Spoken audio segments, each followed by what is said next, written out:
No. Goldfish do not, in fact, have short attention spans. Sadly, they have no long-term memory.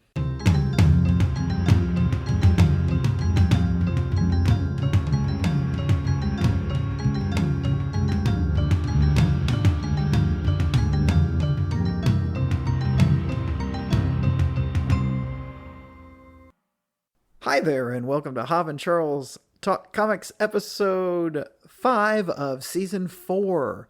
I am one of your hosts, Charles Herring, and I'm here with my very good friend, Javier Gonzalez. Hi, Jav, how are you? I'm good, Charles. How are you? I'm doing great, man. Really excited to be doing a podcast tonight. Hopefully it will not be a massive thunderstorm and get us shut down, since we've been having rolling storms through the day. With the fun of living in Dallas. No, it's been really loud at times here, so I'm waiting for just a huge thunderclap to shake our house or something. Or just, it's been, you know what, I'm just going to jinx the crap out of it. It's been a while since we lost power in a bad thunderstorm. Oh, yeah. Yeah. Way to jinx us. So this could be fun. Thanks, Jav. Thanks. You're welcome. So we are Jav. Well, I guess we can talk about this later. I do want to kind of start out with a little something. I do it in the middle sometimes, but since this follows up from our last podcast or 2 podcasts ago, Patrick sent us an email. Hey! Yeah, he was, I mentioned that he was kind of perturbed on the last one that we did not invite him to talk about The Last Ronin. And the Teenage Mutant Ninja Turtles. Yes. So Ronin. he wrote, "Hello, Jav and Charles. It was with great disturbance when I began to listen to the episode where you discussed The Last Ronin. The one comic book I read as a youth that I did not steal from your closet, Charles, and you did not think to ask me about it. Just some thoughts I thought I would have shared had I been asked to." Did that seem passive-aggressive? That seemed passive-aggressive to me. Yeah, maybe. "The origin of the Turtles was less of an homage to Daredevil and more of a parody. It was also a parody of teenagers and mutants being very popular comic book tropes at the time, as well as black and white, dark, gritty, ultra-violent comics making the scene. They just mooshed all those things together with talking animals, which were usually drawn to be cute. The first several volumes of the comic were very violent. They were literally trained as assassins to kill Shredder to gain revenge for Splinter. Baxter Stockman was the second arc villain. He created Mousers, which almost killed Splinter. That is also how they met April O'Neil and Casey. It started getting lighter and more child-friendly once they realized they could sell toys, hence why most people know the TV shows and movies, but the tone of the original comics was very much like The Last Ronin. That being said, I'm a huge fan of all properties and really enjoyed it as a kid, and truly enjoyed this comic. I hope we end up actually getting an R-rated live-action version of this. Thank you for making me aware of it." So thank you very much, Patrick, for writing in. I really do wish I had brought it up to you. I think I told you in person, everything was kind of rushed with the way we've been doing the podcast right now, and I didn't have time to do anything other than the podcast. So if we do another Teenage Mutant Ninja Turtles something, I will attempt to contact you about it. Well, there you go. Well, hey, at least your brother listens to the podcast. Yes, he does. He listens, and he seems to know how to contact us through javandcharles.com, where you can send us an email. Now, in fairness, it's not hard for him to know how to contact us through that, since he set that up. Right. So thank you, Patrick, for setting up the form that you then use to email us. We appreciate it. And I'm half joking because, you know what, I don't know if my brother listens, or I know I've mentioned to him that me and you have a comic book podcast. And he may very well listen, and he just hasn't said it because we're like that. We won't say stuff like that to each other. But he's our if he does fan. Listen, I apologize. He's our biggest fan, probably. And Probably. He's just never going to tell me. I mean, according to the emails he sent and said, not for telling Jav. No. There you go. Now that would be hilarious. So, Jav's brother. Yeah, Carlos. Carlos. You're going to get it. I was going to get it because I was like, wait, we have the same name. Yes. So Carlos, if you would like to send an email through the portal, if you listen and not have Jav know about it, I would love it, and I will keep that secret. Oh, who am I fucking with? No, I will immediately tell Jav. Don't bother. I do it on a podcast. I would surprise the hell out of him, and then I might alienate you, so don't do that. We'll just keep it a secret if you listen. As far as we know, you're our biggest fan. So, as we usually do, the last time you suggested we read Pulp. and I suggested we read the Sensational She-Hulk. Sensational She-Hulk came out in May of '89 with issue number 1. Ed Brubaker's Pulp was a graphic novel, one shot, came out in January of 2021. So I think mine's a little bit before yours. If we use the transitive property. Sure. Okay. And so, yeah, John Byrne was the writer, artist, didn't ink it, and had come back from DC after doing the reboot after Crisis of Superman. And I think this is one of the first things, if not, well, I don't know for sure. It seems like time-wise, since this came out in '89, it had to have been one of the first things he did coming back to Marvel. But let me just, as I usually do, ask Charles, what'd you think? I liked it. But I mean, I love She-Hulk. It was fun. I thought I had not read it. This is again one of those comic books I picked up either off the rack at a grocery store or B. Dalton or Walden Books, or at a comic book store that were just starting to come out back in the late '80s, early '90s. But I want to say time-wise, it was probably the former, the B. Dalton type, spinner rack, or this rack at the grocery store. Yeah, I just remember this was coming out.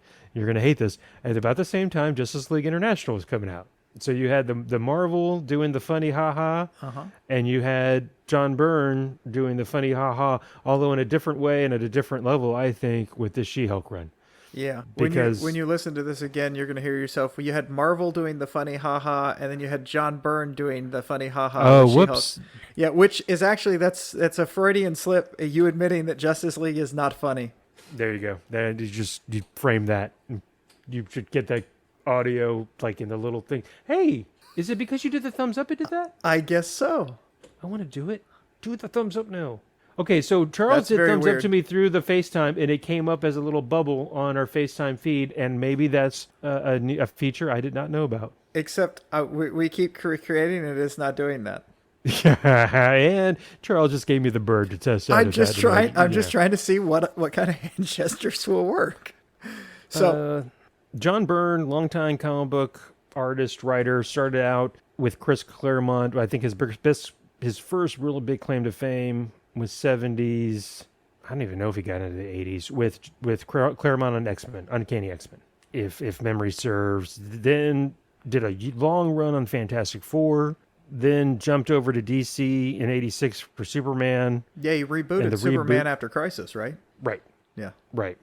Limited series, and then ongoing series, and then eventually, that came to an end. So, also, I think back when he was, at one point in time, man, he was writing and drawing Fantastic Four and writing and drawing Alpha Flight. Wow. Yeah. And I don't know what kind of pay rate he was getting, or if he just worked 80, 90 hours a week, because I don't understand how that's possible. Yeah, that's impressive.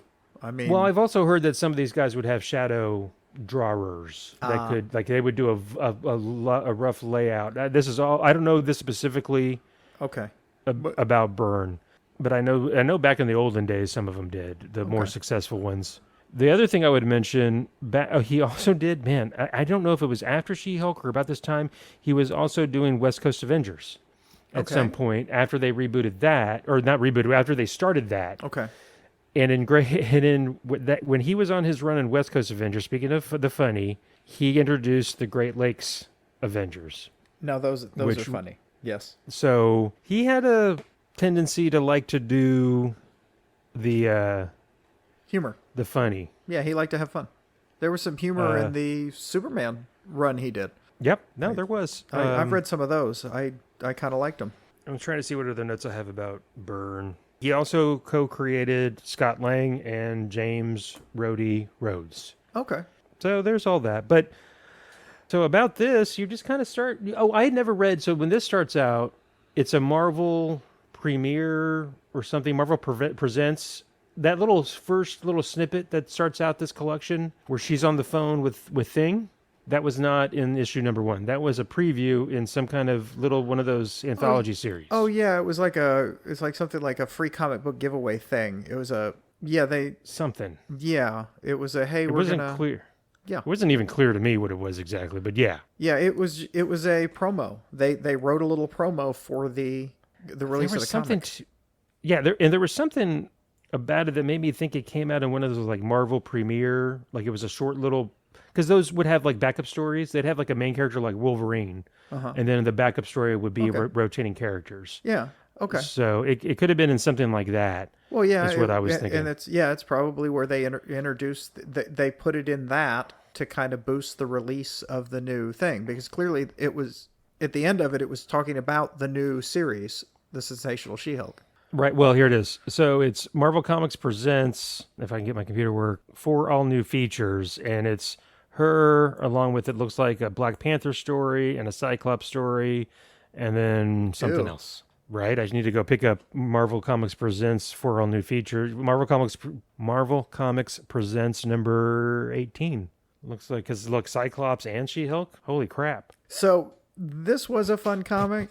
It patterned, and they talked about it. This is where she was breaking the fourth wall, and I wrote down on this, is this fourth wall breaking, was that before Deadpool was breaking the fourth wall? I'm almost positive. Okay. This is late 80s, so Okay. I don't think. Yeah. Liefeld doesn't even come into the picture till the early 90s. Okay, right that's around this true. time. That's true.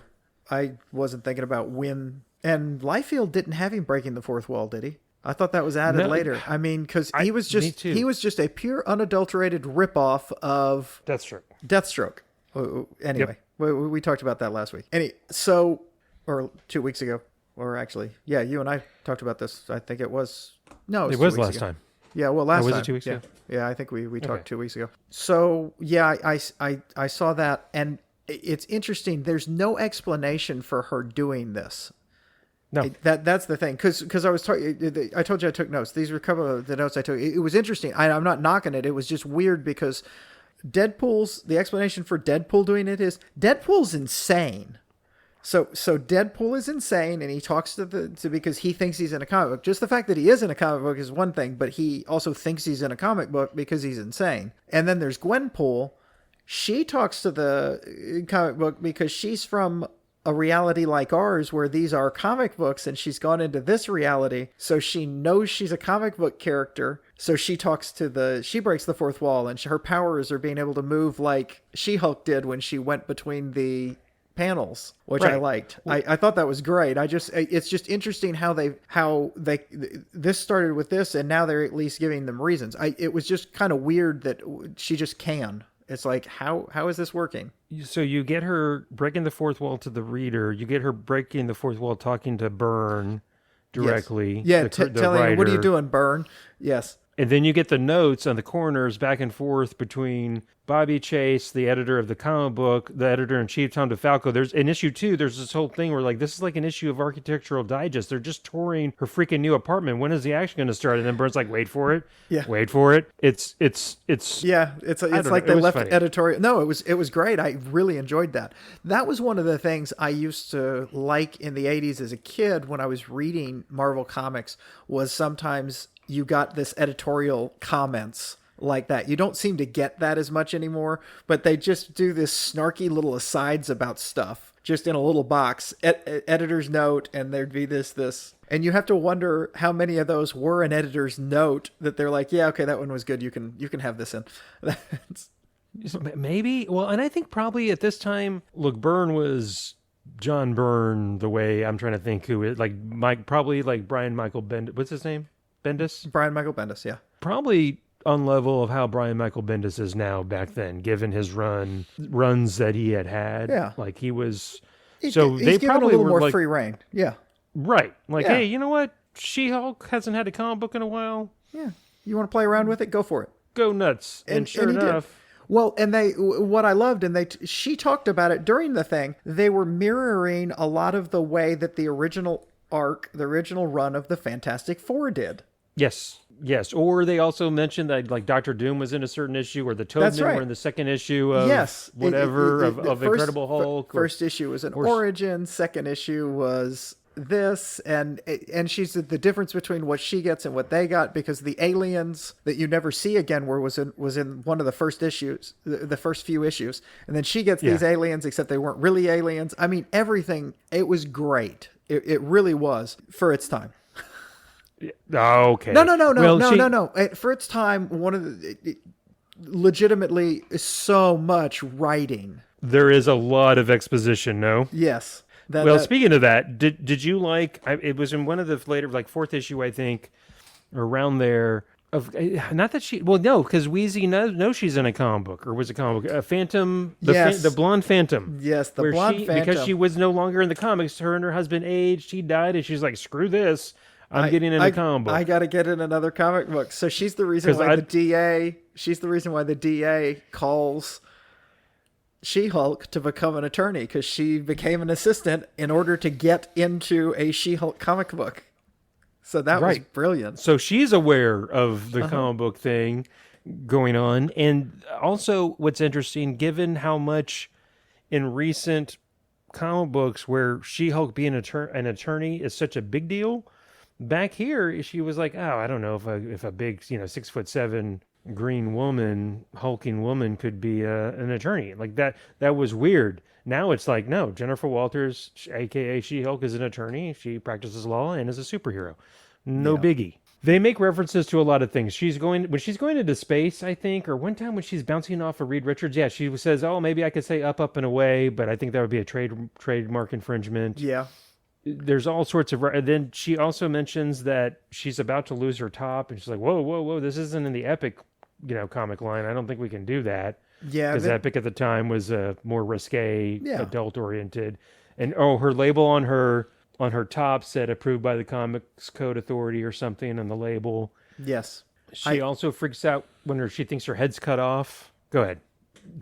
Well, I was going to say, she also freaks out because it cliff hangs when they're about to cut her head off. The Headmen, of all things, that weird group of supervillains, which was weird and awesome, I thought, were about to cut off her head to put the head of their associate Chandu on a psychic or some kind of, mentalist, put his head onto her body, and then she is in the next issue, goes, oh my God, have I been in here for 30 days? Oh, wait, no, it's not like the new universe where it's in real time there. Yeah, it's only been hopefully happens. A few hours. That's right. Yeah, the whole head thing, I have that as a screenshot. No, wait, don't get a grip. This isn't the universe. My book operates on Marvel time. So yeah. It was pretty funny, the whole thing. She also Dr. Bong. I do not remember Dr. I remembered the Headman because I remember thinking it was so fucked up. I do not remember Dr. Bong at all. Dr. Bong. Oh yeah, come on. I was too young to know. Yeah, you weren't gonna get that. But he had a bell for a head. But so instead of Dr. Doom, she got Dr. Bong. In her fifth issue or fourth, whatever issue it was. And what's interesting, when they go into the TV shows, they're more realistic versions of the TV shows, like the Jetsons. Yes. They're knockoffs. The Jetsons, the Flintstones, what have you. It's actually pretty funny. RoboCop makes an appearance at one point. The whole space trucker thing. Oh, that was weird. I mean, that whole thing, and that was real. There was there was space truckers, and because it was all about, because the Cannonball Run stuff. So they had a trucker comic book, and then when they finished it, one of them went off into space. So now they're chasing him off into space. It was like, oh my God. And probably Byrne was like, hey, nobody cares about these guys. I get to play in this part of the sandbox now. Oh my Lord.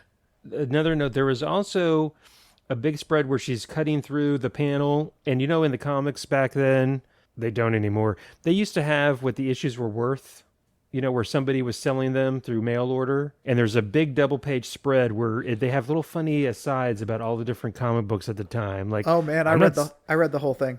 Yeah. Those were good. I legit read them all. I was like, oh my, why am I, including, there was at one point of them, I can't believe you're reading all of this. Yeah, no, there's that was like halfway through it. There's like, and he's just taking jabs at, like, Starbrand is a new universe title that was coming out at the time. 1 through 10, I pay you. 11 through 19, there isn't enough money in the world. These are classics. Classics. Yes. Never be a book like it again. I I bought think Byrne was on those issues, by the way. I I think Byrne was on 11 through 19 of Star Brand back then. I bought a lot of the New Universe when I was I a did kid. too. Yeah. I've toyed with trying to maybe suggest. There were a couple that Light Mask, I think I liked. I can't remember any of them at all, and they're in a trunk. I could find some of them, but I can't remember anything about any of them. It was a different time for comic books. Oh, yes, it was. Well, look, I'm just I'm rereading part of that double page spread. It's really, we could just sit here and go through it. It is really that funny. makes good pod. You sitting and reading to yourself. Right? Right? And then what's with the person for Dr. Bong being like a weird Sexy duck. Yeah. A sexy duck lady. I mean, it was a woman's body, a sexy woman's body with a duck face. Sure. Yeah. Yeah. Like you do. Uh-huh. Like I was thinking, like Howard the Duck's like out there. Except his Howard wet the dream. Duck I'm was sorry. except Howard the Duck looks like that's true. Howard the Duck does like to date women in our universe. Yeah. I don't know. Look, it was a lot. I did not remember Dr. Bong. Oh yeah. I think it went way over my head back then. I think I was in maybe a freshman in high school or 8th grade. Yeah. When this came out. When did I say? May of 89? Oh yeah. This is May of 89. I'm going from 9th grade to 10th grade. So I caught this right at the tail end of me reading comics too, which is kind of perfect regularly. Yeah, and you were also hitting the bong at that point. How'd you miss it? No, I mean that isn't. Well, hey, I've never done drugs. As Oh, far my as bad. Anybody Okay. knows? As far as everyone listening to this podcast knows, yes, I'm sure no one. So if you have any knowledge of Hav's illicit drug use and you listen to this podcast, you can email us at havandcharles.com. I did not. Hey, I'm an officer of the court. Okay. Although that was way before. I was going to say, I'm pretty sure this is past the statute of limitations. If you have Sure. something within the statute of limitations about Hav using drugs, feel free to email us. No, look, in high school, I was still a really goody Okay. two-shoes in All high right. school. There was not, I think I had like a few drinks my senior year, like a couple and drinks, like a beer and beers. Anyway, so no, it was a lot of fun. I don't know if there's much more to say about it. It was just, it was a fun comic. It was definitely worth the read. I I mean, even though it was verbose, I think it was very much oh yeah, so much talking. John Byrne, a lot more of the wordy words. Mm-hmm. I still felt like it was a pretty quick read. I didn't feel like Oh yeah, it didn't weigh us down. It was because it was fun and you wanted to get through each story because it was entertaining, not because you were like, oh, I have to finish this so I can do a podcast. So there's those two. Yeah. No, that is true. What else was there? It made me want to read more of this, and I always say that, but it really did. Like I read this for a while. This is one of the ones where I kept on going for issues and issues. See, I was not reading comic books at this time, and I would not have read this. I had read She-Hulk and other stuff prior to this when I was reading, but this She-Hulk I never read. So it was nice to read what the character had become. Well, and I fell in love with She-Hulk because she was in John Byrne's run on Fantastic Four, especially like the second part of that run.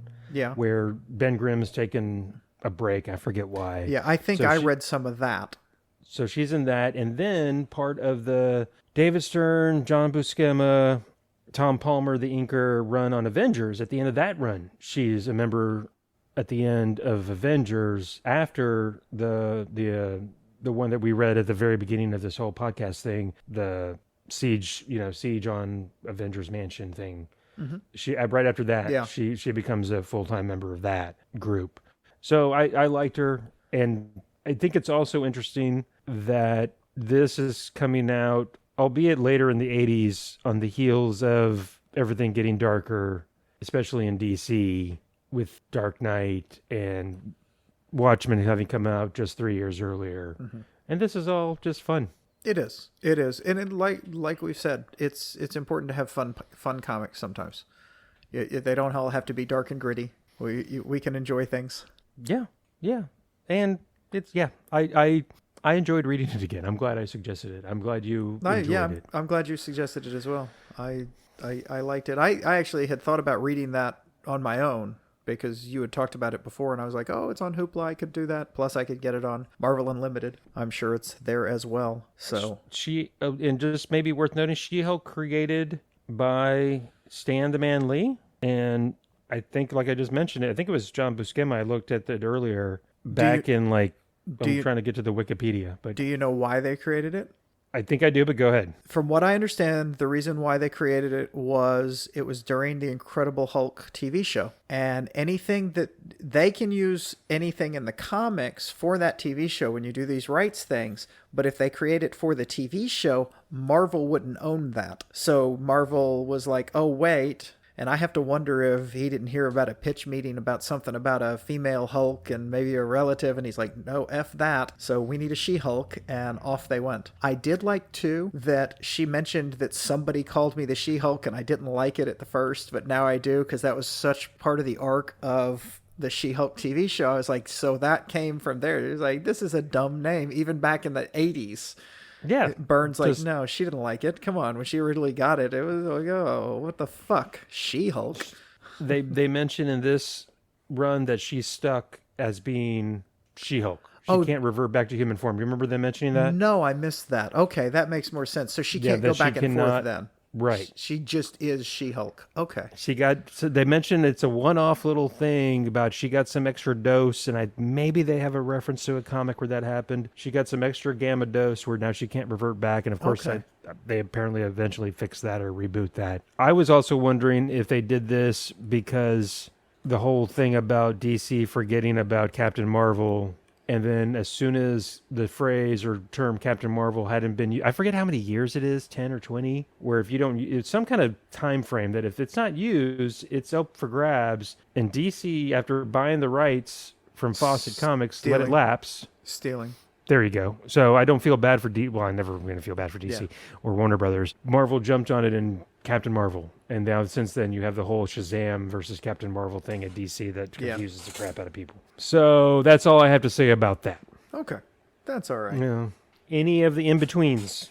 No, I kind of did our in-between thing before. We're both on Blue Sky. He's Havgonzo, and I'm Herring Red on Blue Sky, and there is a Blue Sky page for the comic that is JCTC. Also, I just got a notification that direct messaging through Blue Sky is a new feature. So if you want to see Hov's penis, follow him. Whoa! Wow! You with the sex and the death and the bathing suit parts with you all the time. No, that was just when they were talking about that it was coming out. All the ladies are like, "God damn it! You know what's going to happen now." Yeah. Well, as long as that one politician out of New York, Wiener. Oh God! Seriously, your fucking name is. Oh my Lord. Yeah, and that was his thing. That's his. Well, his last name's Wiener, and his thing was sending them dick pics. Here it is. Hey, Wiener's Wiener. Yeah, that's a weird. Yes. Reference I know out of nowhere. Well, hey, last time you mentioned that you wanted us to read this graphic novel. And I'm doing the quotes graphic novel. It's just a comic book, Hov. It's a comic book, but it's. Yes. Okay. It truly is a graphic novel. It was planned out as just one thing, and I won't spoil it. Hav will get to it pretty quick. Okay, give me a second here. Yeah. Don't steal my bits here. It's called Pulp. It is by Ed Brubaker. The art is by Sean Phillips and Jacob Phillips. It came out in January of 2021. It is an 80-page graphic novel, one shot. I really enjoyed it. It is not unusually. It is just very timely, I think, and that's what comics can do that are done well like this one. I thoroughly enjoyed it. It's diametrically opposed to Sensational She-Hulk. This is gritty. This is serious stuff. It's sad. It makes you angry. It makes you think about what's going on today. And that's what I'll start off with. You suggested it. You had read it before? Yeah, I did not remember reading it. That's funny as hell because I read it. Once I started reading it, I was like, oh, wait a minute, I read this. I read it a few years ago, and I I think I read it and was like, I'm going to suggest this, and I never got around to it. And then it came up in my, it might have been, I thought it was in a recommendation, and it might have been, or it was a favorite on Hoopla. And I was like, huh. And then I skimmed the synopsis. I'm like, boy, that sounds really right up my alley. And so, yes, I have read it. This was the second time I read it, and I enjoyed it. I enjoyed it better as it got going. It was kind of a slow start as you built the character, which was that's not necessarily a bad thing. It pays off the fact that they built the character in the beginning, but I really enjoyed it. It really was. It's exactly what it's called. Pulp. It is about a guy who is writing for the Pulp magazines. So just like they had comic books, they had science fiction books and Western books and all of these anthology books with... But magazines. Yeah, magazines. Magazine types. Yeah. That just had short stories in them. And they had running short stories, and he was the writer of The Something Kid, right? Yes, he was doing the Red River. The Red River Kid? But in real life, so he is Max Winters. Yes. Is our protagonist. He's the writer. It opens up with him in the office, and they cut his rate, and the guy's just a dick. That's his publisher or Yes, whatever, the editor, and just says, what, take it or leave it. What are you still doing this? You're old. Kind of just talking down to him. Yes. Yeah. And you should be retired, and you should feel lucky. Now, this is during the Great Depression, just to give you an idea. So 1939. Yeah, I think they say specifically. Yeah. It's right after. It's 1939. Coming off the Great Depression. We're about to go into the big one. So sure. But go ahead. But the Depression the money was still tight. So he gets the money. Then he gets mugged and has a heart attack. Now, well, is that when he's breaking up the thing on the platform, or he gets mugged? Well, he gets mugged by breaking up. That's right. I forgot. Yes, somebody was going after a Jewish guy, right? I want to say, or some ne'er-do-wells were. I'm trying to remember now, and I didn't read this too long ago, which is kind of sad that I'm blanking on it. I'm going to it too. But anyways, it turns out he's got a bad ticker. Yeah, just collapsed right over. Just went down like a. Yep. Insert something. Like you do. Here. Yeah. They were going after a young Hasidic Jewish kid. That's right. They're making fun of his curly curly hair and. Yeah, and he says, "Hey, y'all, he's had enough of your crap," and then they beat the hell out of him, and then he has a heart attack. Then they steal his money, and he flashes back. It turns out he's writing about this outlaw, and it turns out he's writing about himself and was it his brother or his best friend? Can't remember. His best friend. I think his brother died early on in their exploits. So it's he and his best friend who were he actually called Heck. Yeah. Which is the name of the kind of second fiddle in his pulp comics, or not pulp. They're not comics. I guess they're just pulp stories. Yeah, they're stories. They're stories. But he gets caught. They get. I mean, he's just basically writing his exploits, but more like they're heroes instead of they were just robbing people and killing people. And he was a bad guy, sort of. He did get his start kind of the way some of the outlaws that we know about got their start. They got involved in these. They got burned out by the ranchers. These land barons that ranchers, were battling each other. And then they're used as the fodder, the armies. Yeah, like Billy the Kid. Like the movie, Billy, exactly. Yeah. And when the Pulp magazine he was writing for, I remember I just found it. It's called Six Gun Westerns. Or just Six Gun Western. And he wants to write a story at the beginning. He's pitching the story, or writes a story about the Red River Kid and Heck retiring to Mexico. And the publisher or the editor or whatever is like, no. Yeah. We don't want to do that. We just keep to the formula. And he points out that the creator author of Conan the Barbarian had done something similar, where they did some stories about Conan getting older, and they were but the also most popular ones. And kept on doing the ones about Conan being young and just the kind of formulaic stuff. And the editor's like, no, I know better. And he's like, oh my God, I hate you. So all that. Yeah. So once he realizes he lost his money, so he wants to go and find out if he can write more, or he wrote something else, and he gets turned down. And I screenshot this, but I'm flipping through it right now. And he's like, no, we've got way too many. We've got we got backlog of stories. I've got filler stories for a long time. And he's like, what do you mean? And he says, yeah, well, I hired writers and they're writing the stories. We And own there's we own your character. It's right. Read your contract. And then he exactly goes, what happened to here, all of them back then. here. Then he goes, well, this is my nephew Sidney. Sid, meet Max Winter. You got that, didn't you? Sydney? No, I guess I didn't. I You mean, I don't was get that? thinking The nephew was of the guy in charge? publisher. Well, Yeah. that was Stan Lee then, right? There you go. Yeah. Okay, but his name wasn't Sydney originally. I It was- understand, Okay. but I got you. But that was Stan Lee. That was a jibe at Stan Lee being the nephew's, being a cousin or a nephew or whatever relative, and all of a sudden just writing all of this crap that other people created. That had to be. Oh yeah, no, I agree. I think you're right. A Stan Lee shot. Yes, Yeah, he only has to pay him a penny a word. a penny a word. Yeah, Even in 1939. I'm sorry. yeah. No, that was ridiculous. So they're at a movie theater at some point, Yes. and he gets up because he's having some issues, and he notices them taking some money from a truck from the theater to the safety, like the Brinks armored truck. Yeah. And he's thinking back to his old days. So Yeah, robbing banks. he's like, this will be easy to do. Stagecoaches and trains. He cases it. He tells his I think wife, or at least his significant other's Rosa, and he talks about he had a wife and a daughter, and you find out, I don't think I'm spoiling anything, he lost them in the Spanish flu epidemic. Do you remember that?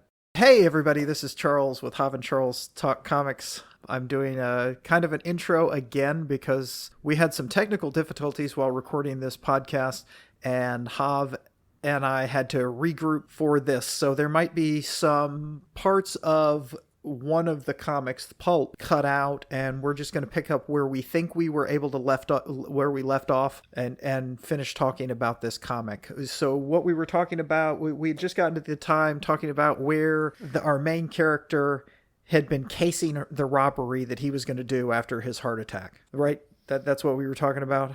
Right. He's at the theater and he goes out because he's starting to have chest pains again. And he's having one of those episodes where he's like, not here, not now, not like this. And of course, our protagonist, our hero of this story is Max Winters, a pulp writer. That he's, like we said, he used to do this thing this was his thing back when he was a cowboy bandit with Heck and his brother. And so he's like, oh, look, I'm going to go back and do this again because he wanted to provide for Rosa, his significant other at the time. And so he spends time doing that. And then I think this is right where we cut off and we started having the technical difficulties. Then he's about to approach to like pull off the heist. And Jeremiah Goldman, an old Pinkerton that used to track him, never caught up with him, says, tell me you're not going to do that. And stops him dead at his tracks and says, let me buy you a drink.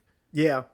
Yeah, and when they get there, he pulls out the old wanted poster that he had on him. It was great. I really liked I really liked the character of the Pinkerton agent. Oh no! So Jeremiah Goldman talks about, hey, by the way, he was reading Max Winters' stories and like, look, man, you're just telling everybody your life story just in dressing it up for the fans, but you didn't even change much. I mean, it's like Red River Kid instead of whatever he was called, Red something, and Heck is still called Heck. So they're catching up and they're respectful. You get the feeling they're being respectful adversaries or ex-adversaries at this point. And he asks, somehow it comes up why Jeremiah's not part of the Pinkertons anymore, and he talks about Henry Ford didn't want a Jewish guy working on one of his cases, and he got essentially shit canned.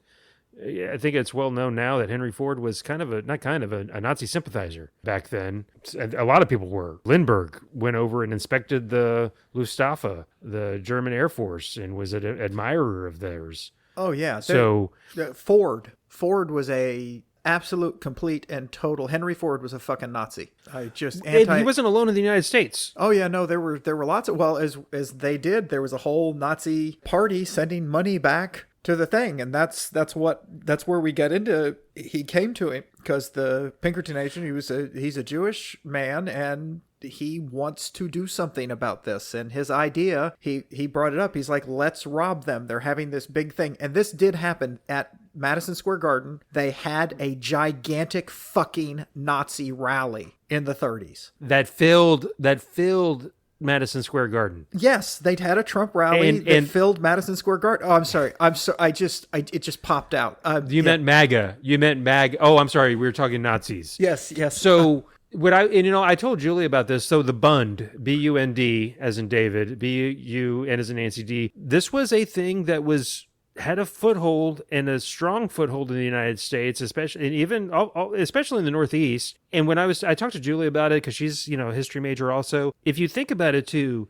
for every person that was in Madison Square Garden for this rally that actually happened, how many other people were there in New York, in New York State, in New York City, in New York State, and in the United States? 100, 1,000, 10,000 that were either straight up Nazis, Nazi sympathizers that were. Go ahead. What about today is making you not think there was at least that many people that were fascists back then? I mean, exactly. The timeliness. Yeah. Timeliness of this is just scary. Yes, it is. Well, call them alt-right, call them neo-Nazis, whatever. Call them MAGA. Call them MAGA, Christian fascists, whatever you look. I'm not. And let me be clear. I'm not besmirching Christianity. It's these Christian fascists that want to appoint a king in the form of Donald Trump. Okay. Anyways, so Jeremiah Goldman, and that's our moment of soapbox politics, everybody. You're welcome.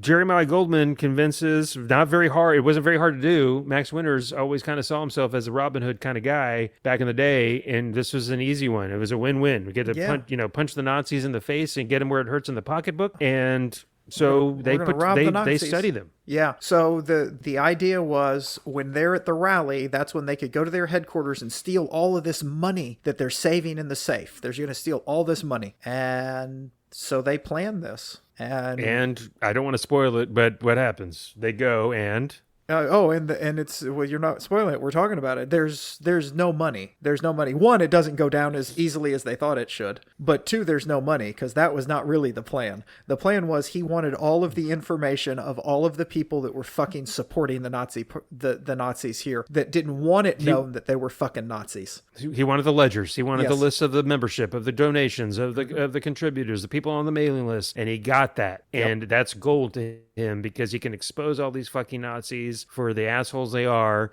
But unfortunately, Max Winters has a heart attack. Yes. When they're in the getaway car and fades to black, and then he wakes up in the hospital. Yeah.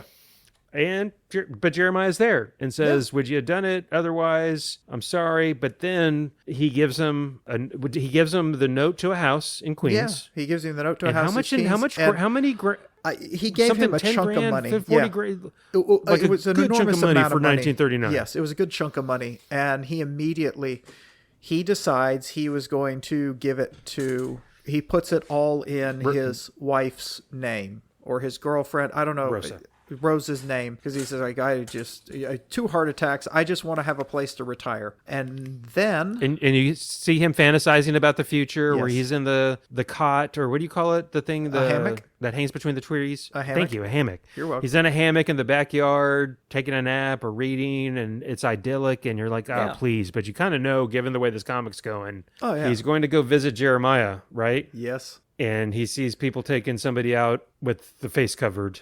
Yep. On a stretcher, and that he fell or down the stairs or something, and then he fell down the stairs. Jeremiah was living in this thing where there was a known Nazi that lived in the same tenement or building that was beating up on his sister. Yeah, and then he had enough of it, confronted him, and apparently they killed him. Yeah. He gets that information from the guy's sister, and then in no short order. He gets mad. Max decides, fuck it, I'm going to go out in a blaze of glory. He finds out where they gather. I'm going to take care of this. It's not so much that he knows he probably ain't going to survive, but he's made that decision. Yeah. Yes. Well, and then, so he goes to their bar and he says, I'm looking for, I forget the dude's name, the Nazi asshole's name. I'm looking for so-and-so. They say, I was right over there at the bar. And he goes up to him and says something. Jeremiah Goldman was a friend of mine and fuck you or something. And then he pulls out and he burns him down. Yeah. He shoots him dead. He just fucking kills him. And then he shoots, and of course he doesn't survive the gunfight. But there are a couple parts in there that reminded me of other comics that we have read fairly recently. All throughout this comic, it's him saying, not here, not now. Like almost like the Dark Knight. This would not be a good death. This is This is not the that. way I want to go out. Yeah, he This did. was a good death for Max Yeah, Winters. he decided that was, and you know what? For the life he lived, that was a good death for him. And then the other part, I think, if I don't think I'm misremembering this, when he's shooting, he's in the shootout. He has a flashback to where he's wearing the cowboy hat and a younger kid in a shootout, which reminded me of the original Hollis Mason from Watchmen, where he's fighting the kids at the end and they're going to kill him. They're killing him in his apartment. I don't know if you remember the original Owlman or Night Owl. Oh yeah, rather. Oh, yeah. Uh-huh. And I got you. he's flashing back to when he was, there's a flashback where he's in the shootout in the bar, and I swear there's a flashback panel where it's Max Winters back when he was younger, 40 years ago, and he's going out in a blaze of glory like he kind of thought he would back then, but now it's 1939, not 1899, whatever. Yeah. So Exactly. anyways, this was such a good comic. Everything about it was Charles. just wonderful. I enjoyed it very much. I'm glad I suggested it. Pat yourself on the back. Go ahead. No, It's okay. no. Like I told you earlier, I really had forgotten I read it, and because I think I read it sometime last year or maybe 2 years ago, looking for stuff to read, and it popped back up, and I was like, oh, I'm going to do this sight unseen. So then I started reading it, and I was like, oh wait, I did read this, and I'm glad I reread it and redid it, because it's just such good pulp noir stuff, and Brubaker is good for that kind of stuff. He just does an excellent job of it. Western. He did Criminal. I've never read Criminal. Have you read Criminal? I've heard nothing but good things, of course. I have not. I'm really trying to branch out on some of the stuff I read, and I'll continue to do that. Hopefully. I mean, I do love my superhero comics. So Me too. I did also like the fact that the whole thing was being narrated by a dead person. It is a trope in literature that I sometimes enjoy. It's like, wait a minute, he's literally the narrator, and he's telling it, and he's dead. And he even finishes it while he's lying dead.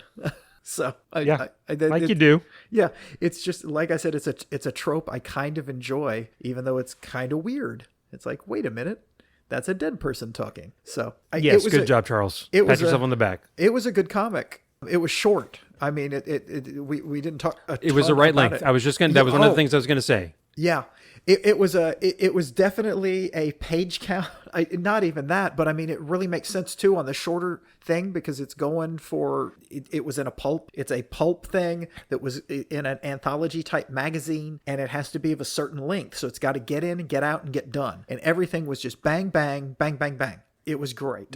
Not too long, not too short, nothing superfluous, nothing left out that you needed. Yeah. It was so well done. I would not mind having more stories of him, the stories he was writing about. That would be good, and it would be kind of cool if the author actually went and fleshed that out at some point. I don't know if they would. That made me want to read about his Western exploits. Well, to tie this in, we just interviewed Mark Resnicek, drummer for the Toadies, and his big deal was Western comics back in the day, that Kirby stuff, Joe Simon stuff. This could be a modern day version of that's just ripe for the picking. Yes. I think. Yes. Well, hey, this was a podcast about comic books again. Yes. That we read. Yes, it was. And we talked about them like we do. Yes. There is some mail that you forwarded me. Oh, that's right. That's right. In betwixt when we had our technical difficulties 2 nights ago, and tonight when we've had kind of a marathon, this little bit we're doing about a 25 minute podcast, and we had a wonderful, amazing conversation with Mark. Say his last name again, because I messed. Who? Mark Resnicek. Mark Resnicek, who I'm going to put out that conversation we got to have with him on it's going to be its own podcast, because it's long enough that I don't want, if I put it with this, it's going to be just way too long. So it's going to be its own separate pod. It's going to be cool, and it'll probably come out. I'm hoping it'll come out. It'll already be out when y'all hear this. So I've lost the train of thought. Oh yeah, I got an email. In between the technical difficulties. Right. I got an email. And I sent it to Hav, because it's a very good friend of Hav's, who I have met, who is a very nice guy, and he's written us before, correct? Yes. Yes, he's written us before. And so James Delgado James Delgado writes. The great James Delgado. If you're gonna, the great James Delgado. If you were gonna be awesome enough to email us multiple times, you are awesome. And he also gave us a 5-star review, which is just one of the most beautiful reviews I've ever read. So the great James Delgado wrote, subject line, no. Goldfish do not, in fact, have short attention spans. Sadly, they have no long-term memory. Do you know how easy this is for me? Do you have any idea how fucking easy this is? This is a fucking joke. And I'm sorry you can't do this. I really am, because I wouldn't have to fucking sit here and watch you fumble around and fuck it up. Love the show, guys. James. Thank you, James. Thank you very much. Well played, sir. Well played. You have put me in my place. Touche. So I guess that's our first edition. So there you go. So hey, write me, write Charles, write us, and look, now you can say you've been on a podcast where the world famous Mark Reznicek has been on, the drummer for the Toadies. Yes. So there you go. So yes, thank you, James, for the email. So Yes. is this are we at the point in time where we suggest comics for the next go round? We are absolutely at that point. Yes. This is when we do it. Well, then I will wait go a minute. first. Oh fuck! Am I supposed to know what we're gonna read? What? No, I'm just kidding. You're so funny. I forgot to laugh. But you did laugh. I did. It was a fake laugh, though. It wasn't a real laugh. It was real. Yes, that's exactly where I was getting it from Guardians of the Galaxy. I'm going to suggest the collected edition John Constantine, Hellblazer Volume 1, Original Sins. Okay, sweet. It's on the Hoopla. All right, that's very cool. I decided to go a little outside of my comfort zone, but something I read part of back in the day, or a collection back in the day. I don't even know if it was this one, but anyways, it's just good. So that's what I'm suggesting. No, that's great. I have looked. I think I've seen that and looked at it and gone, I kind of want to read that, and I've just never done it. So that's great. My suggestion also DC Comics. We're on a thing right now. What the heck? Yeah, I know. Huh? I want to read Batman Volume 1, The Court of Owls. Awesome. Yeah. I want to do some. I guess I'm kind of on a DC Batman kick. I mean, I did the Dark Knight Returns.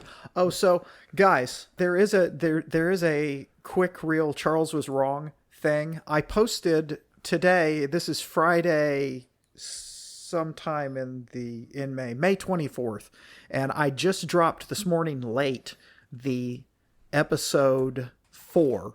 The one with the Dark Knight Returns in it. So while we were talking on the previous pod, Frank Miller came up, and I realized that this morning, as I'm trying to quickly type up the notes, on the feed, I put in The Dark Knight Returns, written and drawn by Alan Moore. Whoopsie. So during the podcast, prior to this one, I went on after that and I pulled it up and I edited it. So hopefully before anybody sees this, it will have corrected, because I edited it to the correct Frank Miller. And it was just sometimes when you're just in a hurry and writing things, I'm like, I don't have to look up who wrote this. I know who wrote it. It wasn't Alan Moore. So... Well, there we go. Well, then one last thing before we leave. In between, we had the technical difficulties, and that's why we're finishing up recording this episode now. In between last time and this time, I found out that unfortunately my very good friend Eddie Melendez passed away unexpectedly. He's my age. He was 49 years old, and I just found out today. I can't describe. I still feel like a punch in the gut, shock, disbelief. And just, if anybody's listening that knew him, you knew he was just the sweetest, nicest guy, and condolences to his family. And I just wanted to mention that and him, Dr. Edwin Thomas Melendez. So yeah, I don't know. Just, I felt like it was something to say, and I don't know, dedicate this episode to him or something that just seems weird, but just wanted to mention him today. So there's that. Charles, thank you so much for doing everything you do for the podcast. Thank you for, like I always say, doing the heavy lifting, producing, editing, publishing, doing the podcast with me, recording it. I of course, I'm going to be all weird about stuff for a little while. Thank you for being my friend. Thank you to everybody that listens. Thank you to all my friends out there and family. it's just weird when stuff like this happens. So love everybody. Thank you all for listening. Yeah. Yeah, it's tough when that happens. I'm sorry, man. Thank you for doing this with me as well. Everybody, thank you very much for listening. We will see you next time, or, well, we won't see you. Hopefully you'll enjoy this the next time. Thank you all for listening. Have a great rest of whatever you're doing, whatever day or night you're doing it in. Bye. Bye.